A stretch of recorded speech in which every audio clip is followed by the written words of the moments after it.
Free ফায়ারে আমি মেয়েদের gang. Free ফায়ারে আমি ছেলেদের গ্যাং। আমরা মেয়েরা গেম খেলতে পারি না, তারপরও ছেলেরা আমাদের হাতে মারা যায়। নিজের যোগ্যতাই মারি, সামনে হ্যাকার এলো পরোয়া নেই। আচ্ছা শোনো, 36টা ছেলে আমাদের পিছনে ঘুরতে থাকে, বুঝছো? 36। শূন্য একটা মেয়েও না, কারণ মেয়েরা আমাদের পাত্তাই দেয় না। মানে আমরা মেয়েদের পাত্তাই দেই না, সব জায়গায় মুখ মারার অভ্যাস আমাদের নেই। আচ্ছা দাঁড়াও, আমরা যদি ভুল করে মারা যাই না, তাহলে সবাই টোকেন জমা করে আমাদের রিভাইভ করার জন্য। দেয় না, 600 না 6000 টোকেন হলেও রিভাইভের জন্য ভিক্ষা চাইতে হয়। আচ্ছা শোনো, আমরা মেয়েরা নবরি হতে পারি, তারপরও আমাদের সাথে খেলার জন্য সবাই রাজি হয়ে যায়। কিক মেরে দেয়, আমাদের দাপট এতটাই বেশি যে গ্রুপ থেকে ডাইরেক্ট কিক করে দেয়।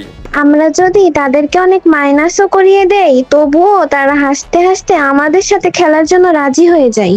গালি, ডাইরেক্ট গালি, সামনে পেছনে কে আছে কোনো ব্যাপার না, ডাইরেক্ট গালি দেয়।